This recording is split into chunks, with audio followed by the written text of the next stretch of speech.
Welcome back to the City of Palms podcast. Two brothers got together. We started a podcast to shine light on talented individuals. Thank you for watching, viewing, and subscribing. Episode 126 with Alex Laveau. What's up, man? What's up, guys? What up, man? How you doing? I'm doing good, man. I'm just been working all day, so I'm a little drained, but I'll liven up for the podcast. Appreciate that. I appreciate you being here. Like Saturday night, you know, you chose. I mean, I don't really do much, bro. Like, if I wasn't doing this, I'd be working. That's pretty much all I do.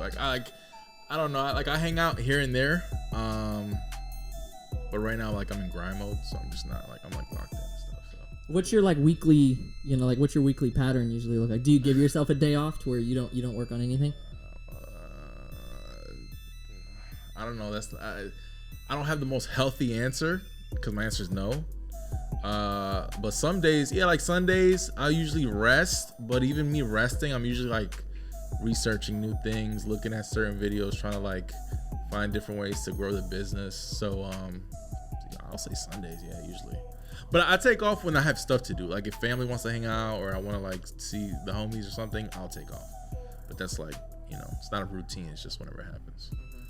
I know it's not the healthiest thing to say because everyone's take a rest, but I mean, I don't know. It's my life right now. So, I feel you. Yeah. I feel you. Well, what does your work weeks look like as far as? It varies, dude. Usually I wake up around 5. Usually go to bed around 10. All day. I'll probably usually take a few hours off for the gym, and just to eat. But usually I'm just in it all day, every day because I'm I don't want people to hear this and be like, damn, motherfucker doesn't have a life. And it's nah, it's I'm in a space where I'm trying to rapidly grow it. So it's like when you have a kid, dude. It's the first few years, you gotta, it's just all day, you know. But then once it hits a certain level, then you can kind of fall back. So right now we're in the process of trying to bring on some full-time employees. So once that happens, then I'll be able to ease off the gas a little bit. But as of right now, it's just me and some part-time people. So yeah, That's big, dude. That's a big jump. Yeah, full-time employees and all that, and taking that step back. Yeah, and we're only a few months in. Wow. Yeah, That's awesome. I mean, I've been doing video for a long time and content for a long time, but as far as this aspect of the company, it's only been a few months, not even 6 months. And when you say this aspect, is that lavoelife as a whole, or is that something different? Well, it's always been lavoelife, but at least this, where I'm dealing with personal branding and stuff, that aspect is okay. Only a few months, 4 months old. Nice. So, that's sick, dude. Yeah, so that's why I work so hard because I'm trying to hurry the fuck up and get the shit up. I don't want to do this forever, so I'm all right, let me just put in the hours for a few months, build it up, and then I could chill. So that's good. As a creative, do you ever find it hard to outsource things, or are you to the point now where it's just you see it as an investment that's going to pay off in the end, it just as You mean edits and stuff, or yeah, shooting when you're and stuff? outsourcing that kind of stuff, has that ever been hard for you to kind of give to someone else? No, I mean it was before. So it was before, but I think creatives need to get out of that headspace where I was just talking to someone about this. I'm creatives look at content as art, but they need to look at it as a CEO, which is you got to systemize it, and you can't really fall in love with what you're creating. You just got to create it and put it out, right? Because if you're in love with it and you look at it as art the whole time, you're just gonna hog it. You're no, this is mine. I don't want to give it to anyone else. It's bro, you're gonna be stuck in the grind forever if you do that. Yeah. You know what I'm saying? Even this with the podcast, I'm sure you want to edit it. I'm sure you guys have the levels. Maybe you have your own camera, but there's gonna have to come a point where if you get bigger, it's someone else has to edit the shit. Someone else has to come up with the questions. Someone else has to set up the mics. You guys just come and just shoot, you know? And you have to kind of detach yourself a little bit from it. And at first it might be hard, but and again, it all depends where you're trying to go. If you're trying to grow as a business, it's necessary. Yeah. If you're just doing it as a hobby, then just do what you gotta do. But yeah, it's almost it's imperative in order to grow, because then if you're able to delegate that successfully, it frees up so much of your time and your creative power to go towards other things. We've thought for a while with our edits and stuff, it takes up so many hours, and we just think if imagining if we only had to focus on the show, you know what I mean? Exactly. If we only had to focus on the conversation fun. and the research, it would be a totally different workflow. You know what I mean? Yeah, but all that stuff costs money. Yeah. Which is why I'm going so hard now, so I can raise the capital to do all that stuff. But because everything costs money, so you just gotta On the point of building a team, do you ever find it hard to share the vision that you have for something? with somebody else? No, not the Like seeing that maybe they won't have the same work ethic or energy. Yeah, but you can't expect that though, bro. Yeah. Like you can't expect them to have the same work ethic. Like I try to communicate it as much as I can, but no matter how much I tell them, how much I'll show them, it's still not theirs, right? Because I try to take myself back to like when I was an employee. It's like we'd have all these meetings and when the company vision and like they'll have the fucking slogan on the fucking wall and I'm just like, I don't like, give me my check and like leave me alone, you know? So I can't expect them to, but you can definitely have certain standards where it's like we need to get this done and it needs to look like this. With my guys, you know, I tell people all the time, it's like you have to over communicate, right? Like not to like sound offensive, but you kind of got to treat them like babies in a way. Like you got to be like, hey, are you good? Are you all right? You need help? You need me? I'm here. Like, and it is a lot, right? Because like when you first hire someone, and my mentor told me this a long time ago, and I didn't get it until I was doing it. Like when you hire someone, you have to teach them the job and still do the job. So you're working double because they don't know what they're doing. So if you hire an editor, you got to teach them how to edit, but eventually you're still gonna have to edit as well. So you're working twice as hard until they get it, which usually takes like, which is like jobs like 90 days. It takes 90 days, sometimes a little more, but usually 90 days. Mm-hmm. And then you can like, all right, you know what you're doing, you know, you deal with it. So yeah, that's true. That's a good point. Yeah. That's good. Did you grow up around here? Somebody just asked me that. I moved here when I was like 12 or 13. So I don't know if that answers your question. Kind of, sort of, right? Were you born in Mexico? No, I'm not Mexican. Oh. No, I'm from Peru. Oh. Yeah, but I wasn't born. I was born in Connecticut. Oh, I see. Yeah, Connecticut, and then I moved here when I was like 12, 13.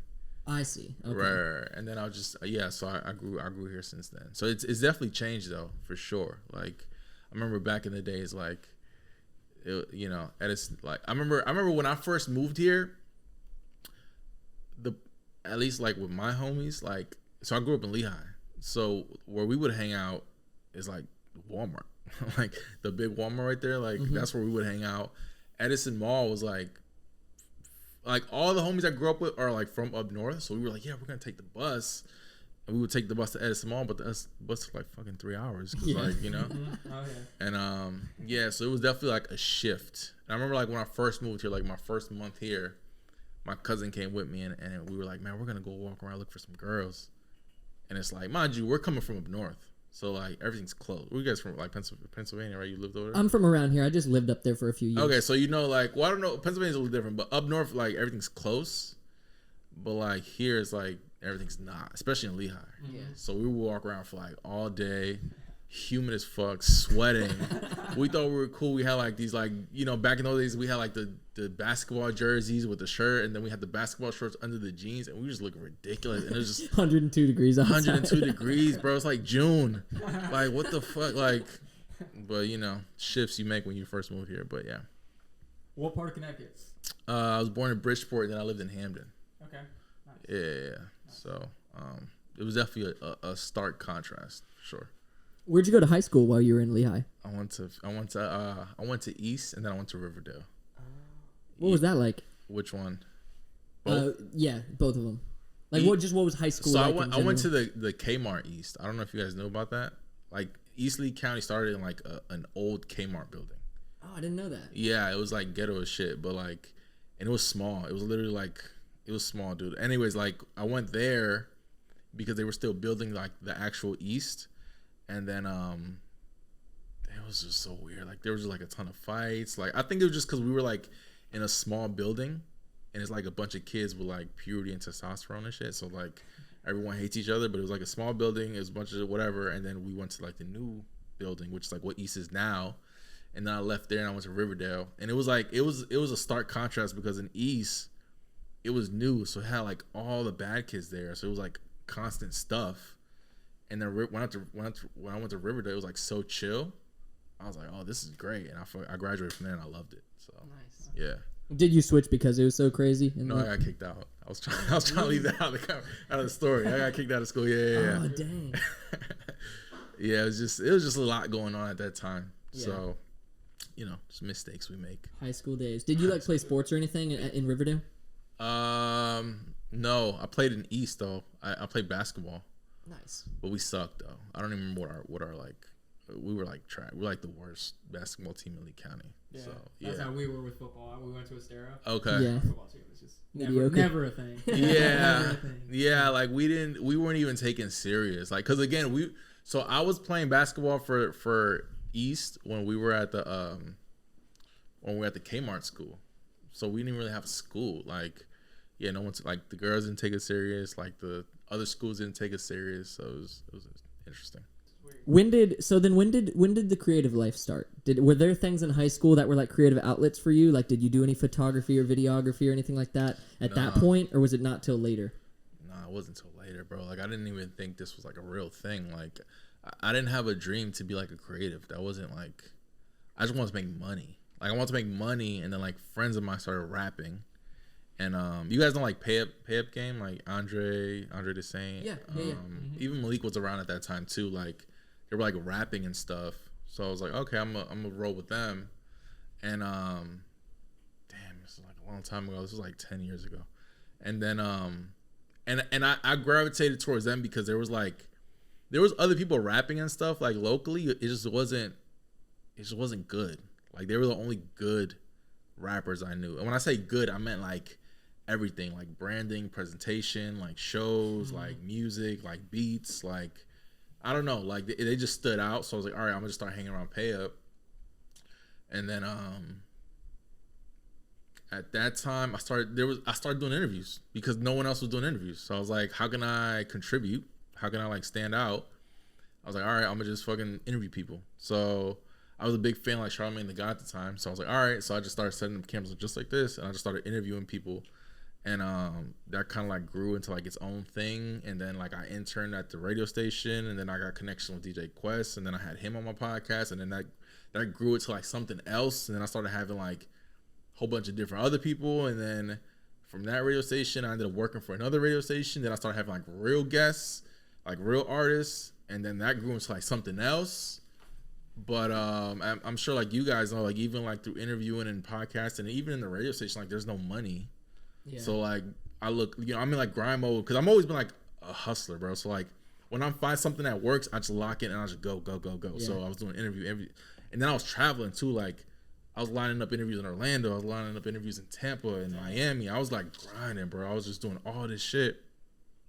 Then I like look up and I'm still fucking broke, and I'm like, oh fuck this. So like around all this time, I'm setting up my own cameras. I'm setting up my own cameras, my own audio. I'm editing. I'm doing all the YouTube shit. And like a marketing company was like, hey, like you're pretty good with the camera. Why don't you just come work for us? And I was like, I need some money, dude. So I was like, all right, fuck this shit. So I just started working for them. And then that's where like the video aspect happened.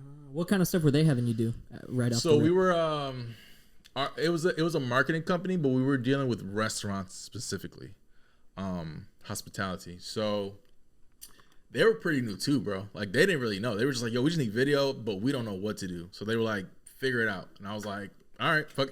So our clients, which were all restaurant owners, I was just like, yo, take photos of your food, take videos of like you making drinks, videos of you guys prepping the food. And then little by little we started coming up with campaigns, running it as ads. Then it was like recaps for events. Like we were just kind of like figuring it out because they were pretty new as well, and I didn't know what the fuck I was doing. So we were just like trying different things. And I was just talking to someone today because is a fellow videographer, and I was telling him like what they were paying me. They weren't paying me shit, right? And he was like, bro, they were paying you that, and I'm like, bro, but they gave me freedom. Like I didn't care about the money. Like I was just being creative, and I was learning business because I was running around with like, it was a small group, so I was like learning. I was in like the meetings. I was like hearing the negotiations. I was hearing like how you make how you structure like proposals. I was finding out how you put like one-sheeters together. I was finding out, like I was just learning so much stuff. I didn't really care about the money. I was like, I just want to learn how to make money and be creative. Mm-hmm. And then once I figured it out on a small scale, I was like, all right, I can make more money doing shit on my own. And then I just left, and I never had a job since. So wow, yeah, it worked.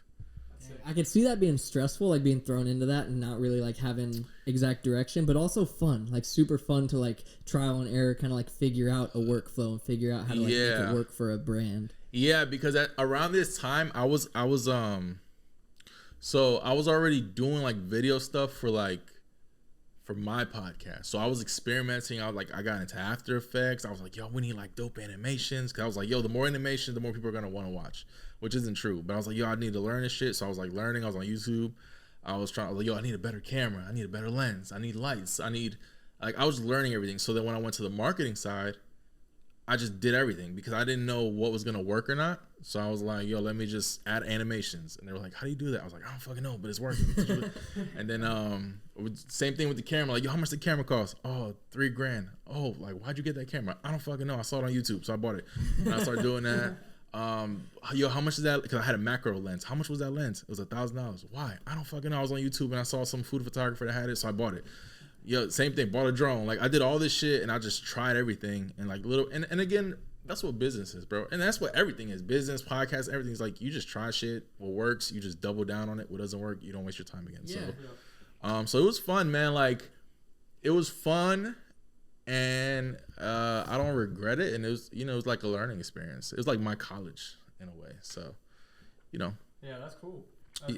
Yeah. Like a lot of my life, a lot of my journey has been like now that I think about it, a lot of my journey has been like jumping in head first and figuring it out as I go. Like even the radio station, like the way I interned, because I interned at like 105.5. Even the way I interned wasn't even like a real internship. Like I went to the radio station because I wanted to be Charlamagne the God, and I was like, yo, how do I intern for you guys? They were like, oh, we only take interns from FGCU. And I was like, oh fuck, I go to FSW. So I was like, all right, I switched over to FGCU. I signed up for like the internship class. And the teacher was like, hey, like, we only accept internships from like juniors. You're like a sophomore. No, we only accept internships from seniors. You're a sophomore. And then I fucking told her this whole story, like, yo, I'm poor. Like, please help me. And she was like, all right, fine. Like, I'll let you in, but you got to write me an essay every week. And I was like, all right, fine. So she gave me like a paper that says like, whatever. I took it to the radio station. I was like, hey, look, I got a paper. Like, I'm going to intern with you guys. They're like, all right, sure. And I took the internship and I dropped out of college. Like, I never went back. Like, the teacher was emailing me like, hey, like, where's the paper? I was like, fuck you, bitch. I already got my job. And they didn't care because they just had it. They had a kid doing all the dumb shit, so they didn't fucking check. So I was like, all right, I'm in the door, and they had me doing like, like when you call in and you win like the sweepstakes and shit. Mm-hmm. And they had me like handing out like the prizes. So I was like at the front desk. I did that shit for like a week, and then I went to the program director and I was like, dude, I don't want to do this shit. Like, I want to really do radio. And he was like, all right, just go to like one of the disc jockeys and just tell them, just sit in there. So I went to, at the time, you guys know First Lady Nikki? Mm-hmm. She was there, and I was like, hey, like, I lied. I was like, hey, he said I got to come in here. And she's like, all right, whatever. So then like I sat with her, and bro, I stayed there for like 3 years, bro. Wow. Like, I was just there every day, and I got acquainted with DJ Quest, because then I as like me and her built a relationship. She was like, yo, you should work with Quest. So I started working with Quest, and that's when I started sneaking in. Like, I was getting in his ear. I'm like, yo, you heard of a dude named Dominic Fike? He's like, no, who's that? I'm like, bro, what? He's fucking huge. How you not know him? And he was like, all right, I'm gonna check him out. I'm like, no, bro, you gotta play his music now. And then they started playing his music, and then like they gave me access to the social media shit, and then I tweeted out of like the account, like, yo, Dominic Fike is next. But from like the 105.5 account, wow. And everyone was like, oh shit. And this was before him getting signed, right? This is right before. Like, I had already, because I know all of them. So like I already heard like what was going on. So I was on Quest like, yo, he's about to blow. And yeah, damn, when I think about it, it was pretty funny, man. That's sick. Yeah. So yeah, again, like my whole journey's been like just doing shit and figuring it out. Working for 3 years there, did you get to do you have any like memories that stand out as like awesome stuff you got to do? Like, did you get to like meet anyone super awesome, or like work some sort of event or something that was like really awesome or anything like that? Yeah, it's all been a blur, bro. But like, what event did I work? I worked when yeah, I worked who came? I don't know who was like the main performer. Oh, the guy I forgot his fucking name, bro. He was signed to Cash Money. He was like some Indian dude. He had like a pop song. I don't know. It was him, and then it was like Mario, and they came to perform for like the 105.5 Bash, and I remember being backstage with them. I don't know if this is like a good story or not, but I remember like girls, like that was like the first time I saw girls act like groupies, and we're in Fort Myers, so like I know, I'm like, bitch, I know you, and they're like waiting by the door. I'm like, oh shit, this is real. Like girls really like. It was just interesting. And these, mind you, these are like C-list singers. Like they're not, you feel me? Like they're like C-list, and I'm like, oh, this is like real.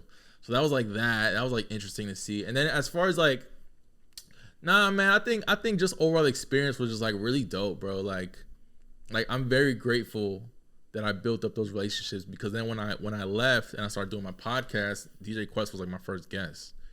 I was like, bro, I'm doing a podcast. Like, I don't know anyone. Just come on. And that like started, because he's like a big name, right? So like when everyone saw that, they were like, oh shit. And then everyone else started coming along, and I'm just grateful for like the experience. Like I learned a lot about like this, like holding a conversation, what words not to say on the radio, how to time it, because because when I worked for the other station, they have like this, it's like I don't remember what it's called, but it's like pretty much like a pie chart, and you have like allotted times. So like, bro, like you get 15 seconds here before they play commercials. So like whatever you got to say, 15 minutes, whatever you got to say, like that's it. You get 15 minutes. Like, wow. So make your point, make it entertaining, make it engaging. Don't curse, don't say anything offensive, and like be animated. And so like radio period just taught me a lot of how to hold a conversation and how to be engaging and stuff. And a lot of those skills I translated back to now when I'm doing video and I'm directing clients. I'm like, say it like this, that. So I'm just grateful for all that stuff. Dude, I've always thought of radio is like such a difficult job, because it's like you're on air, and like, you know, you have to keep in mind those things. A lot of stuff is recorded though. Really? Yeah, not a lot of it is live. Oh, I didn't know that. Yeah, I didn't know that either until I was there. And it's like a lot of it is like recorded. So a lot of it they like do over and redo over. Some of it is live. That stuff is hard, but a lot of those guys, they're just you know, they just record it and stuff. Oh.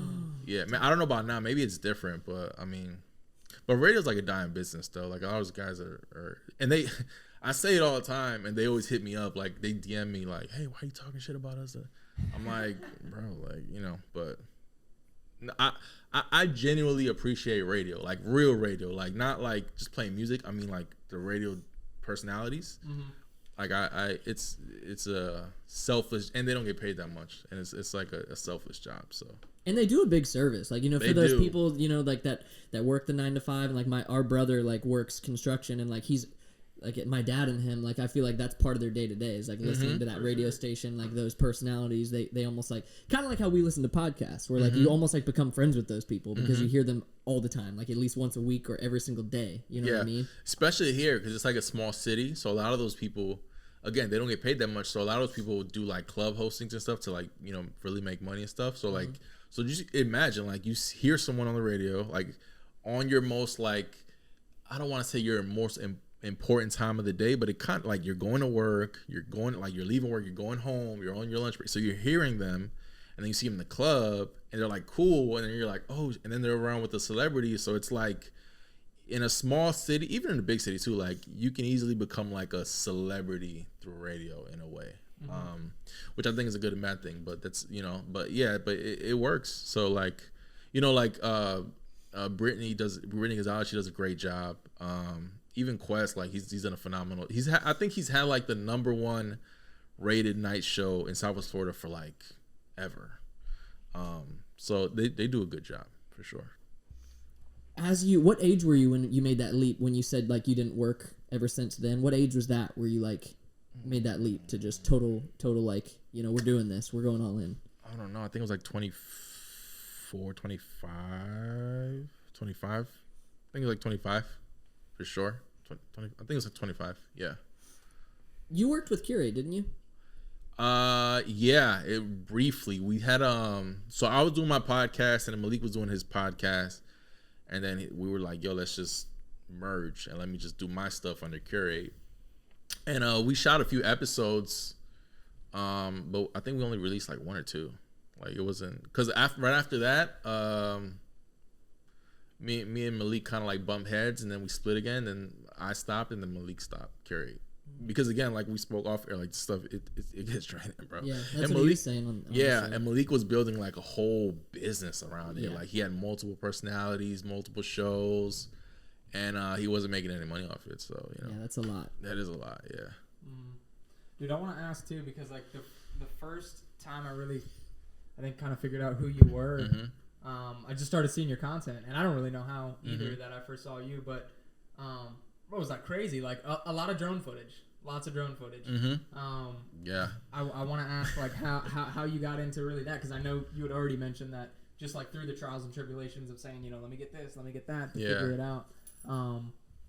You had gotten a drone. Yeah. And now it's like it kind of seems, unless I'm mistaken, that's a lot of what you do too. It's just like tying in like a lot of video footage. Like drones are sick. Yeah. So the reason I got drones because I was lazy, because I didn't feel like I needed something to post like on social media and promote like what I do, but I didn't want to keep making like actual like videos. I was like, bro, it's too much fucking work. I'm like, what's cool that I can still post? I'm like, oh, drone. I can just fly the shit, get like a little 30 seconds, and just fucking post a drone. I'm like, okay.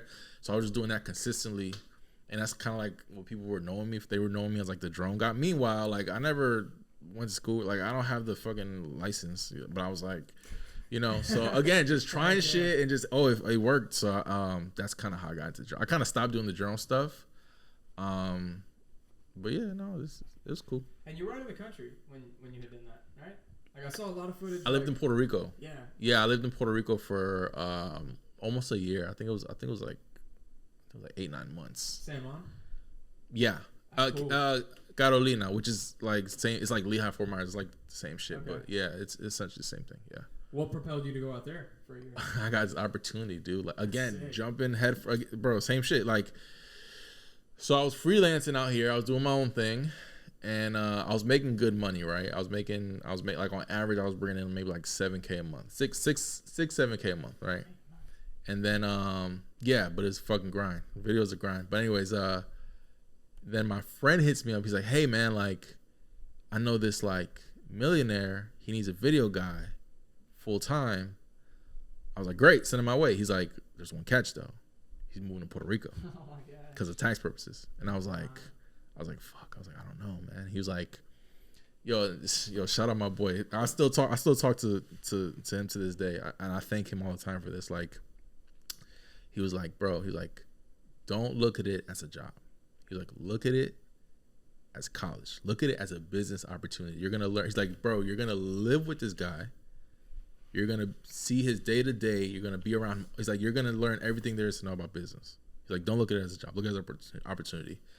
And I was like, all right, fuck it, let's do it. So I got on the call with him, and then I was like, he was like, yeah, man, like how much you want to get paid? And I gave him a number, and he was like, no. He's like, I can pay you this much. And in my head, I'm like, bro, I make more now. I'm like, fuck no. Then I was thinking about it, and I'm like, dude, it's an opportunity, bro. Like, what other time in my life are you gonna live with a millionaire? Like, that stuff doesn't really happen, right? Mm-hmm. And I was like, fuck it. So I took the leap, and I went and I lived with him in Puerto Rico, and then we moved to Miami. And then it got to a point where I was like, dude, like, I appreciate you, but I want to go do my own thing.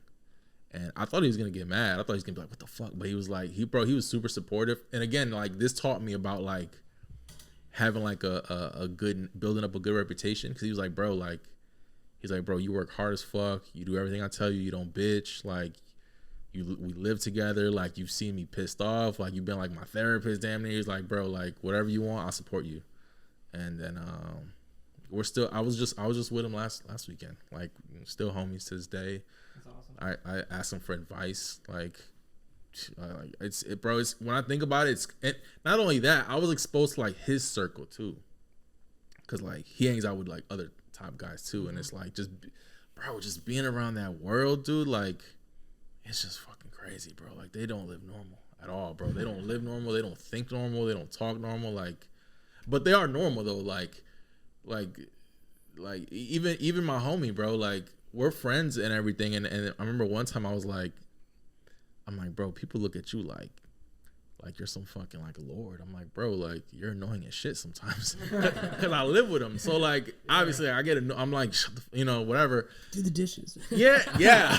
That was one of my arguments. He was like, bro, you don't fucking do the dishes. I'm like, bitch, you don't either. So he's like, you're going to paper plates. Yeah, and then he was like, what did he say? He was like, I'm running a business all fucking day. I don't have time. I'm like, bitch, I'm editing all day. I don't have time either. Like, it was just funny. But yeah, so like just being exposed to all that stuff, and mind you, they're young. Like they're not like they're in their 30s. They're not like 60-year-old millionaires. Like they're young. So like being exposed to that, I saw what was possible, and I'm like, bro, like, and again, being around them, right? Because like you would think, and I tell people all the time, like, you would think like that they're like fucking Elon Musk, but like no, bro. Like I'm around them, and I'm like, y'all not that much smarter than me. I'm like, I could do this shit. So like, I'm just like extremely grateful. I texted him the other day, bro. Like, I know I'm going like on a tangent, my bad. But like, I texted him the other day, and then like, I told him, I was like, bro, like, the greatest gift you could have given me is like letting me just be around you, bro. Like, I learned so, because I was like, because I know guys who work with Grant Cardone and like these big guys, and they ask me for business advice. And I'm like, bro, you work with a fucking billionaire. Like, but the problem is they don't see him. Like the dude Grant comes to the office, they shoot, and he leaves. And that's it. Mm-hmm. But I live with this guy. So like, I know more, you know? So I told him, I'm like, hey man, I know like these guys who work with Grant, I'm like, yo, like the greatest gift you ever given me is like, just letting me just watch you. And I'm like, yo, I'm extremely grateful. So that's cool. Sure. Yeah. That's awesome. Yeah. Not to get into like too specific, but like, you lived with him, so you got to see his like day-to-day routines and like habits. Was there things that stood out to you that like kind of opened your eyes to like, oh, maybe like, I don't know, did he like, you know, wake up at a certain time or like do something every single morning that like kind of stood out to you as something different and maybe an aspect of his success? Yeah, he worked his ass off. Like I think people don't realize two things. I think people don't realize how much work you have to do, but on the flip side, how much of the right work you have to do, right? Because I always prided myself in like being a grinder. Like the way I'm now, like I've always been like that. Like if you ask anyone knows me, they're like, yeah, he works hard as fuck. And I hit like a limit, like a ceiling. Before I met him, I'm like, dude, I'm working all fucking day, and I'm like, how the fuck do people get rich? Like, I don't get it. But what I realized with him is like, you have to work on things that move the business forward. Like, you can't get caught up in like the menial, like, I don't know if that's the right word, but you can't get caught up in like the shit that doesn't make you money. Yeah. Like editing, like as a videographer, right? Like if a videographer were to ask me like, yo, how the fuck am I gonna get rich? I'm like, stop editing, bro. Like you're editing, you're wasting time. You're fucking 8 hours a day on one, like, give that shit to someone else. You should be shooting, directing, and making sales. That's it. Like, stop fucking editing. And that's what I realized with him. Like, he just focused on, like, the shit that makes more money, and then he had his team deal with the rest. That's one. And two, what I realized with him is, like, you just gotta have balls. Like, bro, this dude, he just went for it. Like, he just went for it. And, like, he would make it sound so simple. Like I would tell him, like, bro, how the fuck did you? Because one day he was like, yo, I made 150K today. I'm like, fuck, bro, how the fuck you make 150K in one fucking day? And then he was telling me his process, and I'm like, bro, how do you do that? And he's like, just fucking do it. Like, what the fuck, bro? Like, what are people gonna say? They're gonna say no? And then like when he would just do that over and over, I'm just like, all right, fuck, I actually gotta do it. So that's what it is. I heard there was one of your reels, I think, where you were talking about how no work is hard work, because it's just like, that's what he all work is easy work if you just got to do it, and that's facts. You know what I mean? There's hard work, but it's like, but the hardest part is getting yourself to do it, or finding the time to do it, or finding the resources to do it.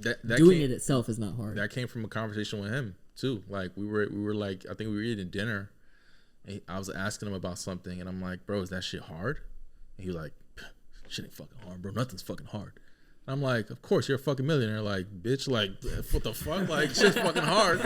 Like, fucking arrogant prick. And then, like, I thought about it later, and I'm like, he's kind of right, bro. Like, it's not really hard. Like, you just got to do it. Like, think about it. Like, I'm sure there's, like, you know, like, skateboarding. It's hard. But, like, after a while, it's not hard. You just got to do it. And you just got to keep doing it, right? Like talking to a girl. I remember the first time I was scared to talk to a girl. I was like, oh, fuck. I was like sweating and shit. And then after a while, you just do it over and over and it just gets easy. And like working out and like even driving, right? Like everything, nothing's really hard, bro. You just got to do it, you know? So. That's true. If you don't mind me asking, is he like real estate or? Nah, he's, this is gonna sound crazy, but he actually was in fitness. He was a fitness trainer. Okay. He was a fitness trainer, and then he transferred over to like online fitness training, and then he made like a shit ton of money, and then other fitness trainers were like, "Yo, how the fuck do I do that?" And he was like, "Pay me $10,000, I'll show you." And at first, a bunch of people said no, but then there was one guy that was like, "All right." He was like, "Oh shit, there's a business out of this," and then he just kept doing that, just kept elevating. Wow. Yeah. So. That's cool. That's sick. Yeah. That's sick that you got to like you were like helping him with his content. Like, yeah. Doing the content. That's yeah, sick, but dude. I was doing like all the content. Like, so when people hear, it's funny. Like when I talk to like clients now, they're like, "Oh, you want to charge me this much for my content? What the fuck?" I'm like, bro, it's not just I'm like I helped them like all types of content, like social media content, funnel, like content for the website, content for the training, for the portal, fucking content for like the YouTube shit, content like all of it. And like I think people don't like, I don't know, people just don't get it. They're just like yo, why would I pay you X amount of money for some videos? I'm like, no, bitch, I'm fucking showing your audience how good of your business, like I'm getting you sales, bro. Like I don't know, it's a constant education process, but once they see it and once they get it, they're like, oh, okay, yeah, let's go. So it's good. Heck yeah, this kind of goes with what I wanted to ask, because on the topic of like, you know, putting out content on all sorts of platforms so that your business can make more money, like algorithm is something that the word that gets thrown around a lot. And I've heard people have the mentality of like, you know, you need to like different like strategies, like the amount of times you need to post, the times a day you need to post, and like all of that I'm sure is like relevant in some aspect, but I feel like what you're explaining is how doing it properly, getting good content, hiring somebody to like make quality edits, and like that is their whole task list, is just like making the Instagram reels, making the like Instagram stories, designing the website, like uploading on the website, like blog posts, design, all that stuff. Having that as like because I've always been in the mindset that if you post good content, it doesn't really like it's gonna get seen. Like it's about consistency and like keeping up with that day to day. Like so, it doesn't necessarily matter if you post 60 times a day so that you can fuel the algorithm, or post every day at 8 a.m. because that's when like most people are like gonna see your stuff. What's your take on that? Yeah, that shit doesn't matter, because you can't become a slave to the algorithm. Like, okay, you post 60 times a day and the algorithm's in your favor, so then what does that mean? You're gonna post 60 times a day every fucking day? Like, fuck no, I'm not doing that shit. So it's like, again, like to your point, and this has been proven like over, like I've done this over and over and over, like good quality content consistently, you'll always win.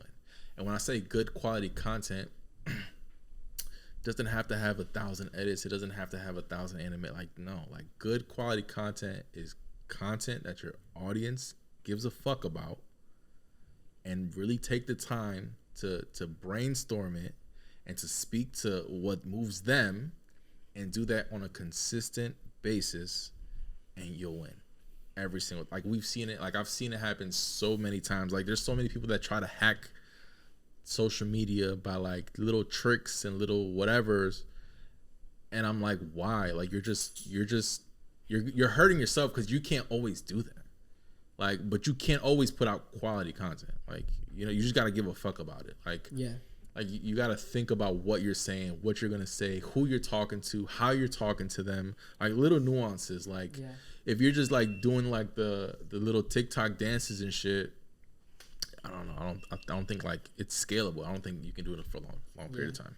I used to get so annoyed at like the Facebook videos that would get millions, probably make a lot of bread, but they're like millions and millions of views. But it's only because it's like you're almost like tricking people, because you're like tricking them into watching your whole 2-minute long video or whatever, and then by the end of it, you like give the person what they wanted, like the trick, like prank you're showing him, whatever. It's like they almost like edit it in such a way to where like it draws your attention, and like I hate that because like it makes money, but if like in my eyes, like your content needs to have purpose, and if like the purpose of your content is to distract people and then make money at the end of it, it's like I just hate that because it's like your content didn't do anything except just like reel someone in like a fish on a line. Yeah, but that, I mean, like that's part of it too, though, right? Like that's because you got to remember, like on social media, you're competing, dude. Like, yeah, you're competing with like naked girls, you're competing with fucking fast cars, you're competing with like millionaires throwing like money around. Like you're competing with everyone, right? So you do need that aspect. But there's a way to do it. Like you don't have to be so clickbaity, but you do have to have a hook to catch people's attention. So it works, man. Like you would be surprised. Like something, even with me, like there's some things that I don't want to do that I acknowledge that it does work and I do have to do. So you just gotta find you just gotta find your balance. Like you gotta see like how far you're willing to play with it, because you don't want to become like a character, like a mockery either. Yeah. You know, so. And like there's countless examples of people who like do an excellent job and are like huge role models for like creators trying to do their thing and make money with it, like Gary Vee, and like, you know, countless examples of great, like doing it right, you know what I mean, and like really being intentional with everything you post and do for your business. But you don't have to call people out specifically, but are there like any creators that you feel are like overhyped, like they're not doing a good job but they like get this level of attention that like is unjustified?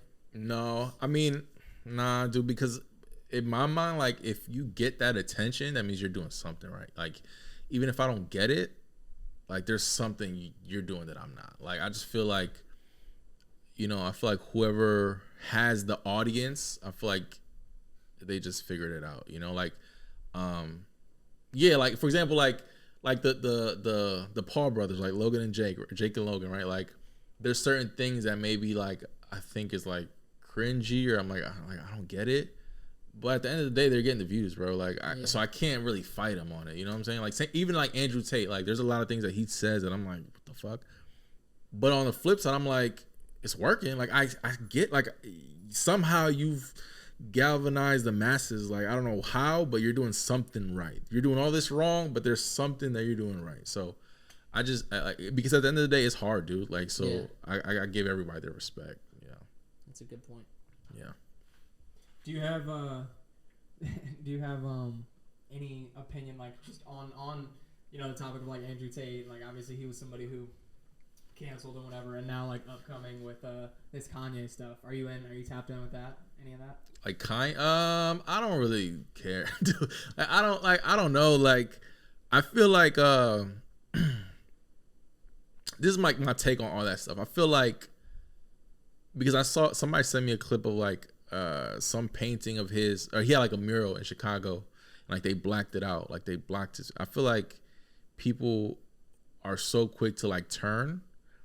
And I feel like a lot of things that he says aren't right and they're wrong, but at the same time, I feel like we don't really know what's going on. Like, I don't like for example, if you guys like get into like a fight, like you guys get into spat right now in the middle of the podcast, you're like, fuck you, to get an argument.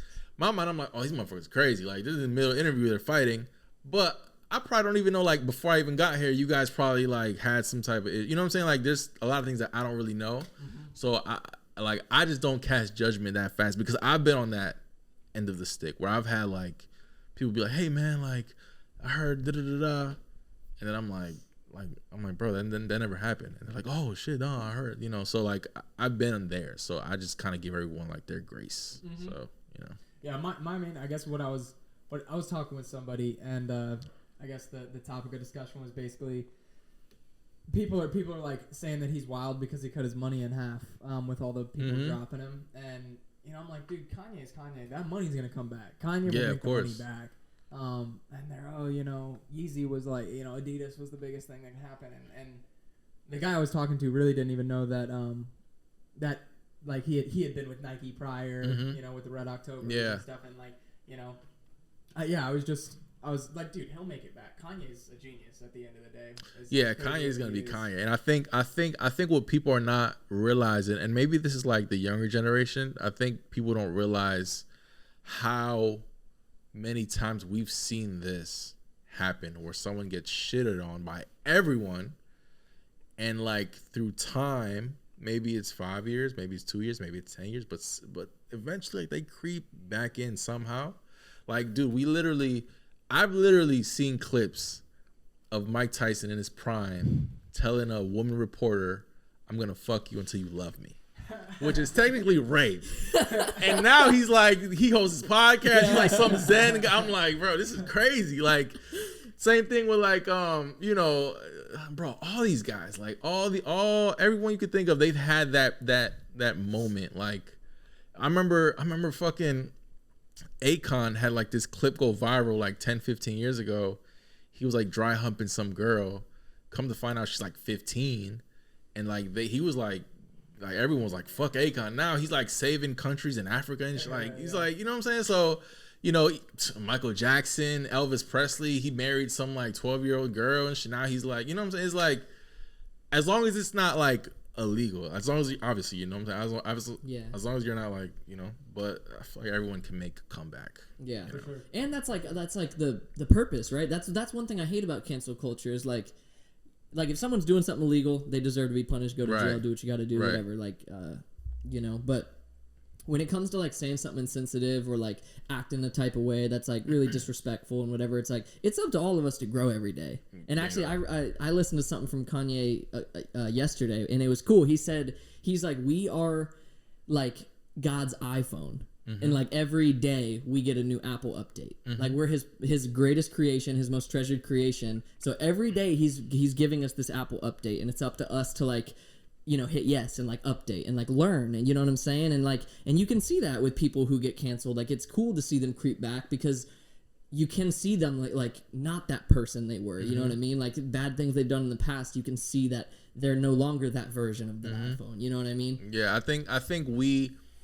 don't know if it's because like social media, or I don't know if it's like just the time we're in. It's just like, I feel like we've lost the ability to like give other humans grace. Like, he fucked up. We get it. Like, he was wrong. Okay. Like, maybe he really fucked up. Maybe he was really wrong. Okay. But it's like, you got to give people that wiggle room to like come back, you know? Because like, again, we're all learning. Like, like every day there's things that I used to say some wild shit back in the day. Like, I was trying to be Charlamagne the God, so I was saying some wild shit, like, and I was ratchet as fuck. I was just a different guy. Like, if that guy today, like, like, we just gotta give people grace, bro. Like, we're all learning. And almost like, especially when they're celebrity status, because like they're on such a pedestal, and they have, I can't even fathom the amount of like mental exhaustion that they go through, especially like someone like Kanye, who's not only like a successful music artist, but like all the avenues of business that he's in and all the things he does and all the dreams and goals and visions he has. It's like, of course you're going to reach a point where your emotions get the best of you and you say some stuff that is just way out of left field and not okay. And it's like, we all do that, you know what I mean? And it's just like like people like him are at this level where it's like, if you say something like that, so many people hear it, and you know, because like we all have things that we think back on and like, God, I was a dumbass. You know what I mean? Like, then that's why grace like is really important, because it's like, you know, and if people aren't learning, then you need to keep pressing them and keep, you know, taking deals away from them because they don't deserve it or whatever. But like, not just straight up cancel someone and black out, like take down their statues and black out their paintings and whatever. It's like, that's too much in my opinion. Yeah, I actually, I'm getting older now, so I'm getting like, I don't know if I'm getting like more. I was telling my friend this other day, like, I was like, because he was telling me like, yeah, man, like the world's going to shit. I bought a bunch of guns. I'm like, bro, I'm like on the complete opposite of. I'm like, I'm the warrior in the garden now. Like, I don't want to argue with anyone. Like, I'm like completely relaxed because like, me and my dad had this conversation. It's like when I was younger, me and my dad would bump heads a lot, and there was a lot of things that at the time I'm like, man, why he but like now that I'm older, I'm realizing like, yo, my dad had me at 22. My dad and my mom only knew each other a few months. My dad was an immigrant. He came to a whole nother like, I'm like, bro, like, of course he's not gonna get it, bro. He's a fucking, you know, like, cause I'm thinking like at 22, what was I doing? I'm like, bro, if I had a kid at 22, I'd be wilding. Like, I was doing some wild shit. So like now I understand. So like before I was holding this like resentment and anger towards him, but now I'm like Dad, I get it, like, you know. And plus I was a knucklehead as a kid, so it's like I get it, like, you know. So again, like, we just gotta give people grace, bro. Like, yeah. Definitely. That must have been cool too. If your dad had you at 22, he was kind of younger. He's young as fuck. Yeah. Cool. That's cool. Yeah, but what you gotta remember is, like, at 20, how old are you guys? Right now I'm 24. 24 to you? 27. 27. So like, you gotta think of like you guys at 22, right? And think of like how you dealt with emotions, right? Like how you dealt with anger, sadness, happiness. And think about, did you guys have girlfriends at 22? Like in love and shit? Okay. Then think about like, now imagine if you had a kid, imagine if you like, you wanted to like, hey babe, I'm gonna go hang out with the friends. And she's like, no, we got a baby here. Can't fucking go nowhere. Right. Like how you would have felt at 22, you'd be like, fuck no. What you mean I can't skate? Skate is life. I'm leaving. Like, no, we have a life here. Like, so like, you know, like when I think back about that, I'm like, yeah, like I get it. Like I can't be too hard on him on like things that he should have done or shouldn't have done. So, and I think that's what's missing. Like now with like society, like we're not giving each other room to grow. Like it's very like, no, you said this in 1992. So we need to cancel you now. Yeah, right. It's like, bitch, in 92, I was fucking 18. Like, what the fuck? Like, totally different person now. Yeah. It's insane. Yeah. Even the way society was, bro. Have you watched like old movies recently? Like I watched Twister. You guys remember Twister? Mm-hmm. Like about the tornadoes and shit? Yeah. I watched that movie like a few weeks ago. And they were saying, I'm like, bro, this would never fly. Yeah. Like hell no. Even like the old Bond movies, like Mrs. Octopussy, I'm like, that would not fly here. So yeah, it's funny. It is. It's crazy.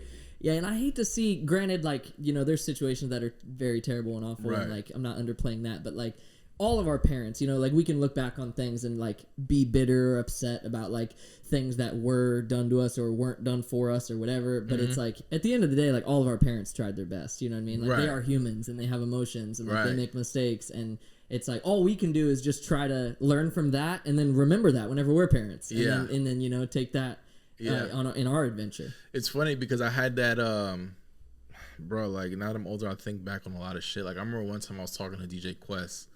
And if he sees this and he's mad at me, sorry. But I remember I was like, bro, bro, you have the #1 rated show in Lee County. I'm like, fucking quit. I'm like, fuck 105.5, quit, bro. Like, do your own shit. He's like, bro, I can't quit, bro. Like, what you mean? I'm like, bro, like, cause I was super young, so I'm like, yo, quit, start your own radio, revolution, play all the local artists. And he's like, bro, I forgot at the time he was like maybe like early 40s or mid 30s, and he's like, bro, I have a daughter. Like I have a daughter. I got a family. Like I can't fucking quit to take some risk to play some little young rapper shit. Like, no, dude. So like, at the time I was in my head, I'm like, oh, this guy's a fucking bitch. But now that I'm older, I'm like, I get it, bro. Like he's doing the best. He did the best that he could with what he had, and you know, just give people grace. So, yeah. How do you feel about the music and art scene around here nowadays? Fucking sucks. No, I'm just playing. I don't know, dude. It's changed a lot since COVID. It has, I feel. I don't fucking know. I don't pay attention. Like, I feel like, do a lot of them watch this podcast? Probably some of them. Okay. Maybe not a whole lot. Probably get a little mad at me, but like, I feel like, and you guys fight me on this, right? I feel like the local scene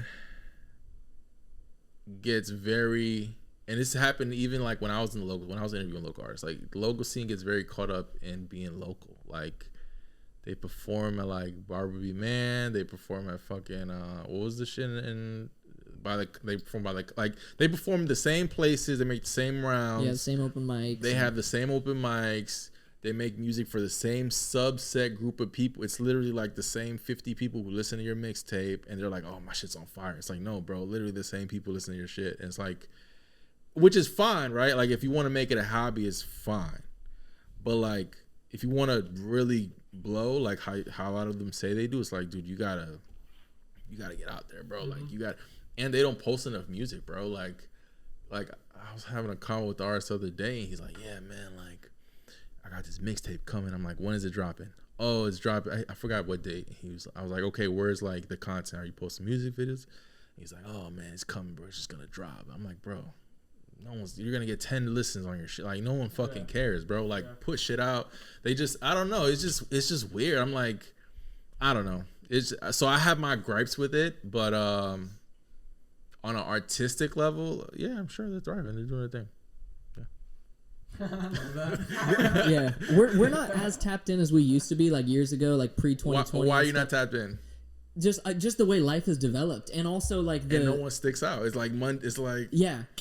And the thing is, like I like what you do, and like I feel like I think that's what's mostly lacking with a lot of like artists around here is like there are very, very, very talented people around here, but it's just like, you know, like good friends of mine who I know could be famous and like, you know, I believe will be famous, but like it's to a point where I just hate to see someone drop like a absolute fire album and it's just like only like 10, 15 listens because it was just like one post on Instagram, like, hey, I'm done with it. Here, go listen to it. Link in bio. And that's it. When it's like they need like that. And again, it's hard and it's not easy to like organize and execute and stuff. But you gotta outsource it. Yeah, having that content, even if it's just an Instagram reel with a little freestyle or Instagram. That's why I love to see like the creators that do stuff like that, and they'll be on TikTok and they'll do duets with like a beat or something like that. And it's like it's cool because that's using the new way we live with social media and technology, like, and using it to not only express yourself creatively but build a brand behind your name. That way, like, you will get people like picking up what you're throwing down and like following you on Spotify and subscribing to your YouTube for the music videos and like you know, and maybe that leads to like a music label like picking you up, or if you just do your own thing, it could lead to a very successful career. You know what I mean?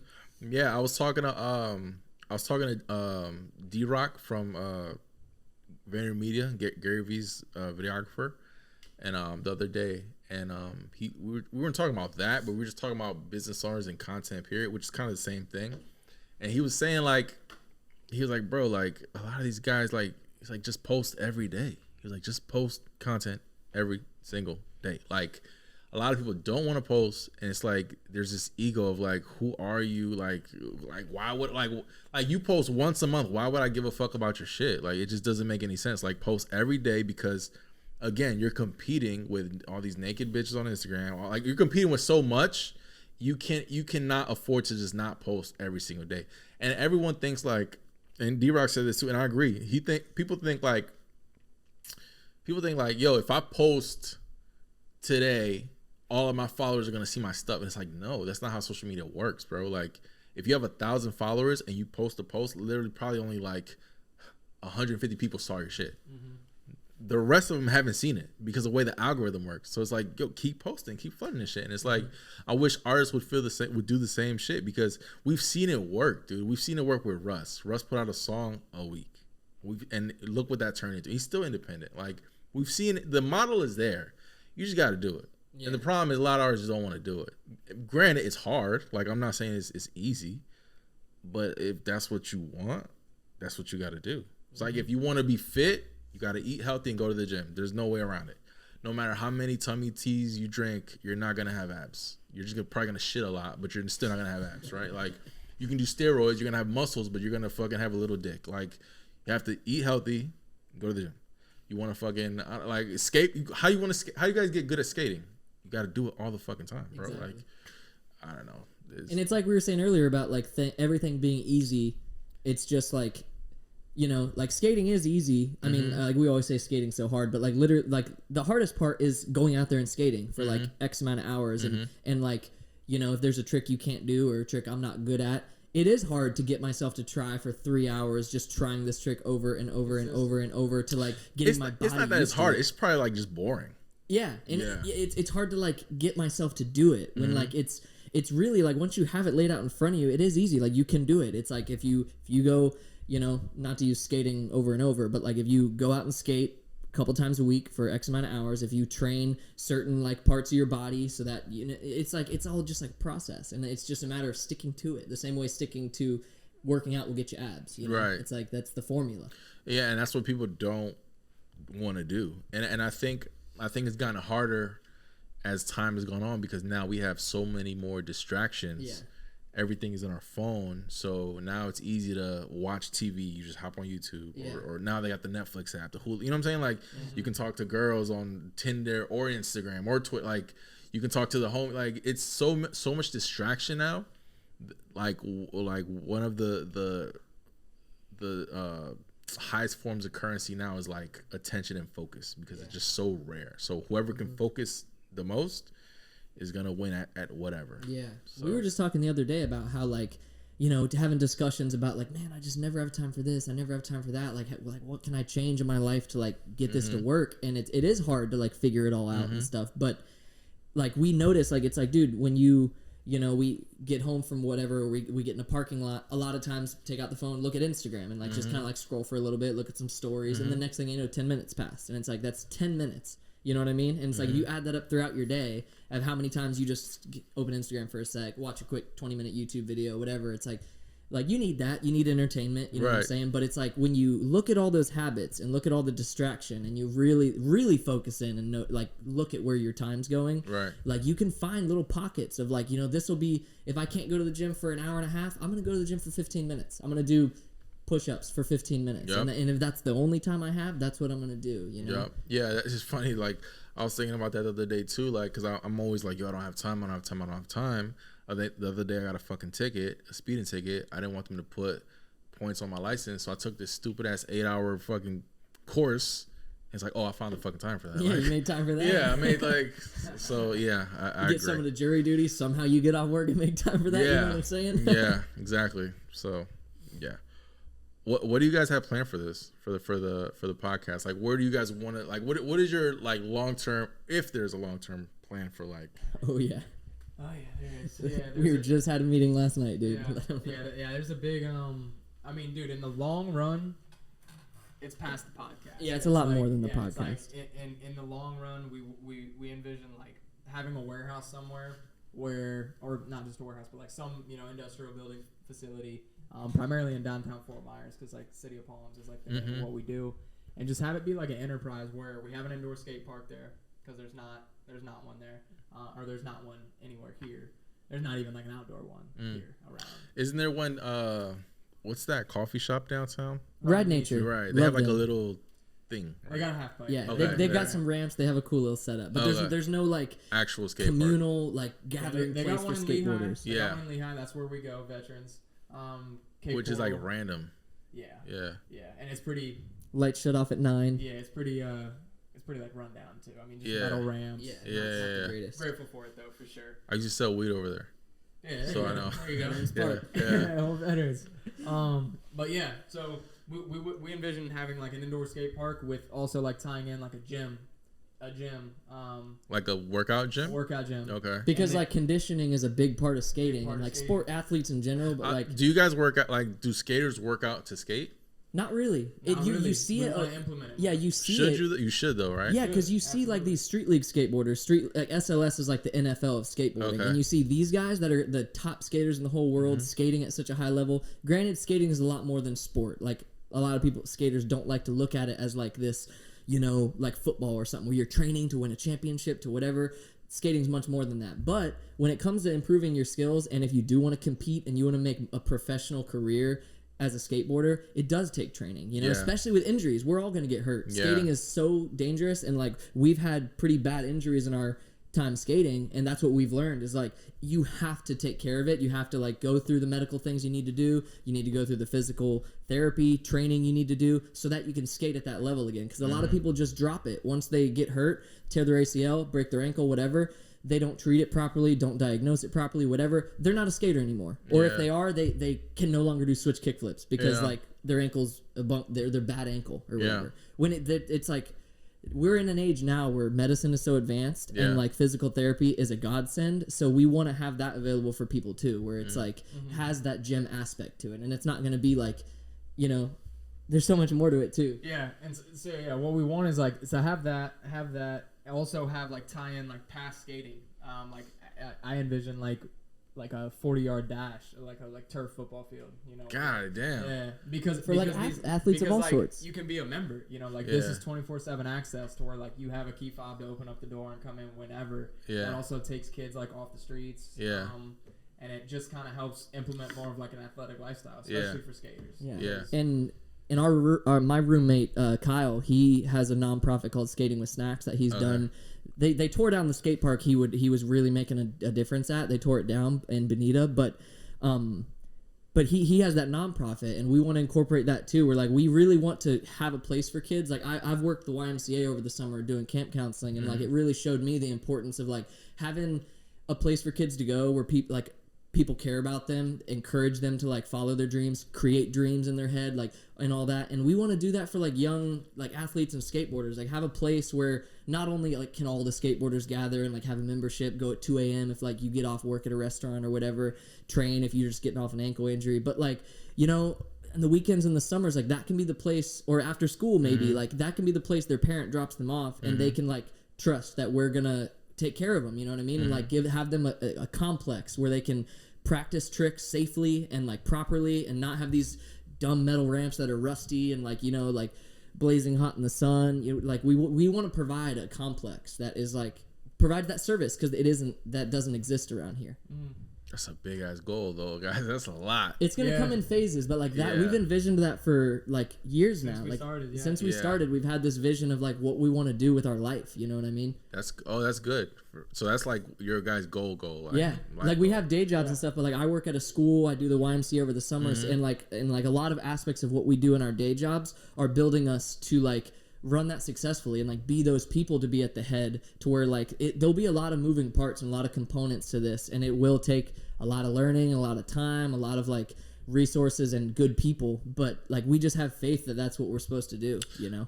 Hearing that, I think you guys have a phenomenal tool to learn and to connect with this. So I think like what you guys should do, not telling you what to do, but like what I suggest is like whatever you guys want to learn regarding like the city or whatever the fuck, just have them as like a guest, bro. Exactly, that's what I'm saying. Because there's people, there's like, you know, old like in like Rob Hoovis and like some of that like you know, little category of skateboarders like in downtown Fort Myers, like a lot of those guys are older and have been in the skate scene for a long time, and they have seen like efforts to get skate parks built, and they've like, you know, spearheaded efforts to get skate parks built, and like they've seen a lot. And I agree with you. We're like having part of the reason we love doing the show is because we get to meet someone who's doing awesome things and following their dreams, but also we learn something, you know what I mean? And having like even like a city official, you know, like if there's a reason that like we don't have a skate park, why not get, you know, such and such, Mr. Mrs. such and such on here and talk to them and be like what, you know, why is that not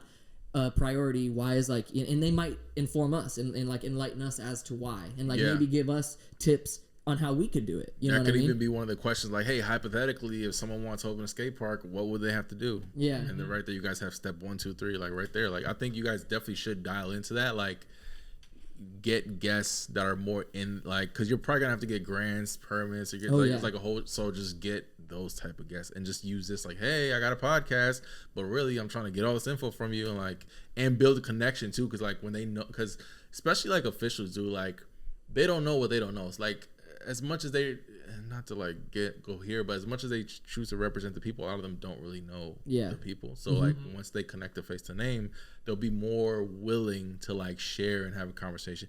And granted, it might be hard getting the first one, but I guarantee when you get the first one, it'll be easier getting the rest of them, because politics, especially here, it's very small. Like it's not that many people. So I think that's like your guys' angle, which that's good. Yeah, that's good, dude. I love that. And it's cool to see like Kyle has already, like we've over the past couple years, we've done like, you know, he made lots of good change for the kids in that Bonita skate park with what he would like.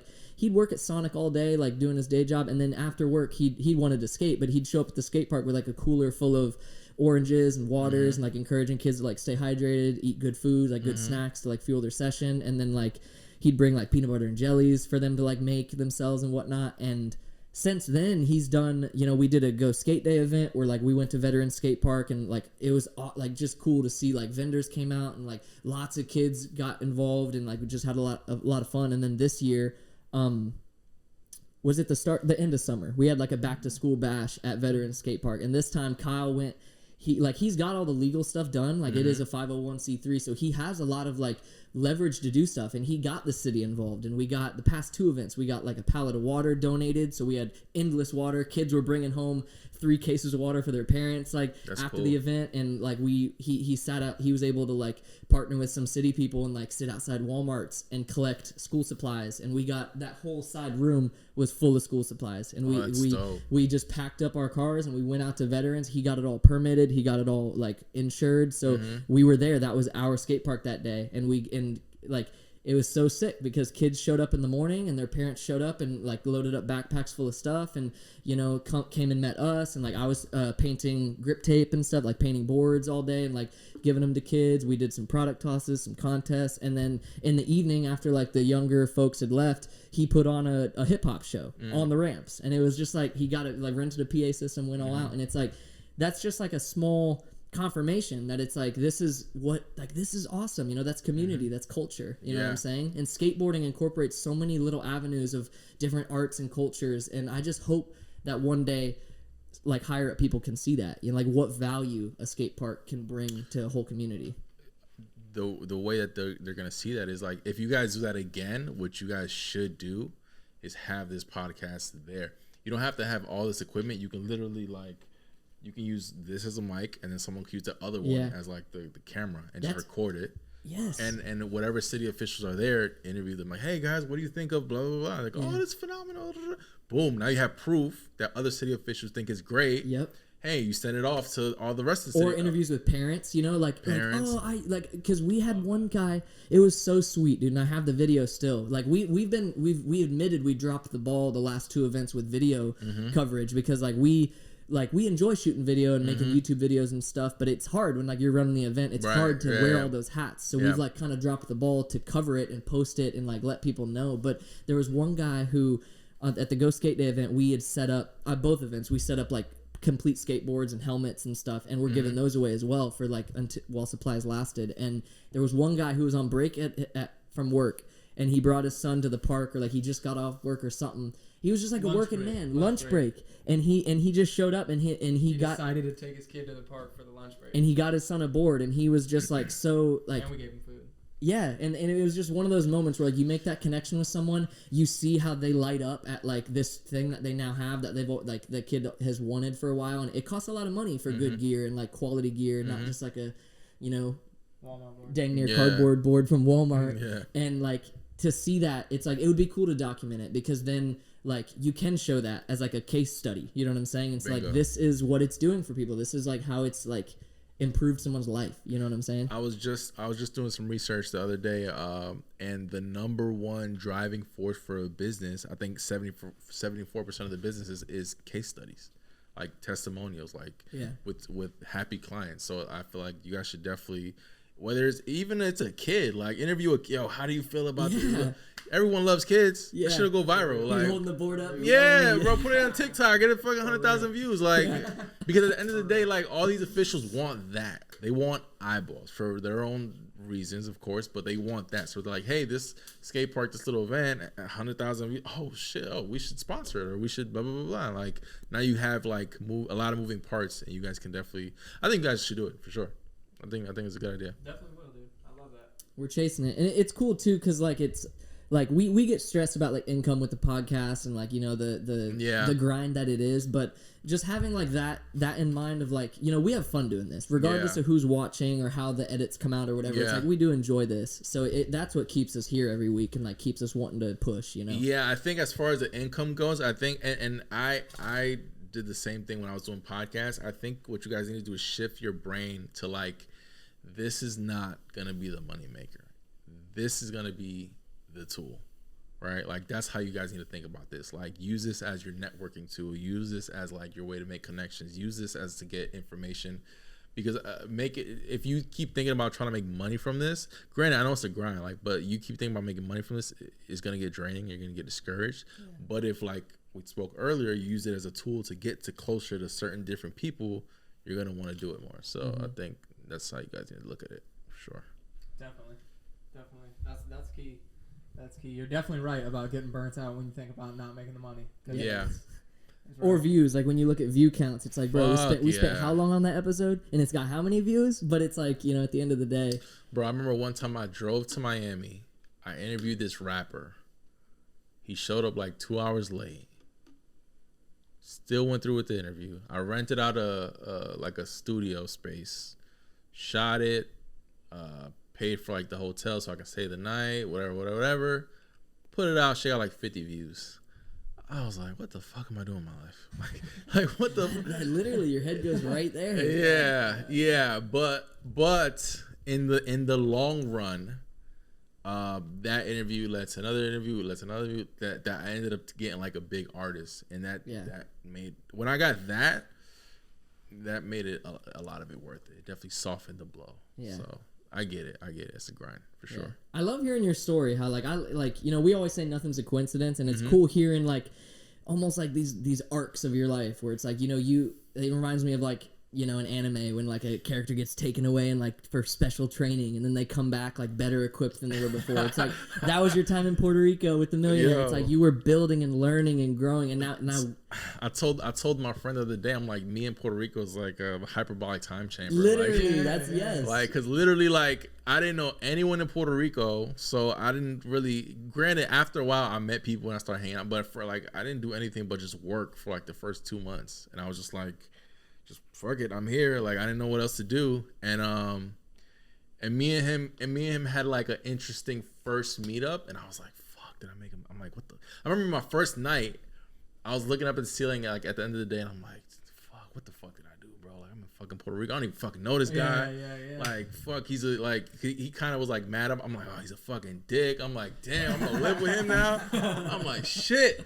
And then I remember telling myself, I'm like, bro, you're here. Like, what you gonna do? Like, fuck it, deal with it. And then yeah. So I'm very happy I went. And not only that, a lot of things, dude. Like, even interning at the radio station, I didn't make any fucking money, but I learned so much. Podcasting, I didn't make any money. I learned so much.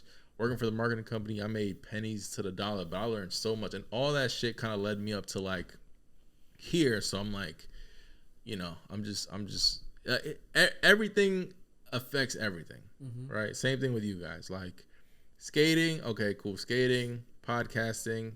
I forgot the guy's name, but the girl, you like, everything is connected somehow, and it's gonna lead up to something. Maybe right now you guys don't know what it is, right? Like, and I'm sure shit gets annoying and like whatever, but like there's gonna come a point where you're like, fuck, like all this was for something, you know? So I'm excited to see where it leads you guys for sure. So I appreciate that, dude. Yeah. Thanks, man. And I'm excited to see how things develop for you once you like, you know, you're hustling so hard right now, and once it like gets to a point where you're at that, you know, stage to evolve even more. Yeah. I'm stoked to see what it turns into. I could, man, bro, like I zoom out, I self-reflect a lot, dude. Like, it's important. Like, I'm in the grind right now, but like if I wanted to, I can like stay here and I still make more money than I've ever made in my life, bro. Like, I make more money than like my parent. Like, it's just crazy.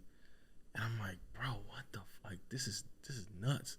But I'm still in the grind just because I'm just trying to go as hard as I can. But like, it's just, you know, I don't know, bro. Like, even with Malik the other day, like I was talking to him and he was telling me like stuff he's working on. I'm like, bro, like it's just, I don't want to put his business out there, but he's doing, things are going up for him. So it's just very crazy just to see like how things play out. And actually me and him were talking about, this is exactly what Malik said. He was like, yo, everyone who stayed down, who stayed at it for the past 10 years is like now seeing like the fruits of like their labor. Like, and when he said that, I'll start thinking about my life and everything. I'm like, fuck, bro, you're right, bro. Like, because I even remember meeting Malik. First time I ever met Malik, he was DJing. He was Malik. The Malik that you know now, he was the same person back then, bro. Like, it was a house party in Cape Coral. We're all like young college kids. He walks in. He has shades on. He has a suit jacket on, no shirt underneath, bare chest. He walks in and like he plays like DMX and the whole fucking house goes crazy. Like, Malik's always been Malik, you know. So it's just crazy to see. So yeah, that is cool. That's cool. He's killing it. Awesome to see the level he's at now. Yeah. Yeah. And that's what it takes, just that consistency, that grind. You know, you don't know what tomorrow looks like. You don't know what 10 years from now looks like. But if you feel purpose in what you're doing, and you just got to keep at it. You know what I'm saying? Yeah, I think people. I don't know. I think people just want things too fast. Yeah. And they're just not understanding of like how much work things take. And I think when people put that in perspective and they look at things in like the long term, they'll see that it doesn't really take that long. Like a year is not that long. Like we may think it's long, but it's like, I still remember 2020. Like I remember when everything shut down. It feels like it was yesterday. Yeah, it was 2 years, about to be 3 years. Yeah, it's crazy. Time flies, dude. Yeah. Yeah. Before we wrap it up, is there anything you want to specifically plug? Like anything coming up, or like your website, or anything that like you really want anyone listening to go check out and tap into? Obviously the Instagram. I love watching your Instagram. Yeah, just just follow me on Instagram. That's about it. I don't really have anything crazy to plug. Just follow me on Instagram. Say what's up, I guess. I don't know. It's awkward. I don't know, bro. I don't know what to plug in. Where can they find you on Instagram? Lavoelife, LAVOELIFE. LAVOELIFE. Run it up. Comment on his recent post. Tell him we sent you. Heck yeah. There's valuable stuff on there. There's gems on there. Dude, and honestly, thank you for spending your Saturday with us, because this was enlightening conversation. Where can they find us at, Danny? You can find us at City of Palms Podcast, anywhere you listen to podcasts. We're at your eyes on YouTube. Subscribe to the YouTube. We have new episodes every Monday. Thank you. Episode 126. Hit him with the outro, Biscuit.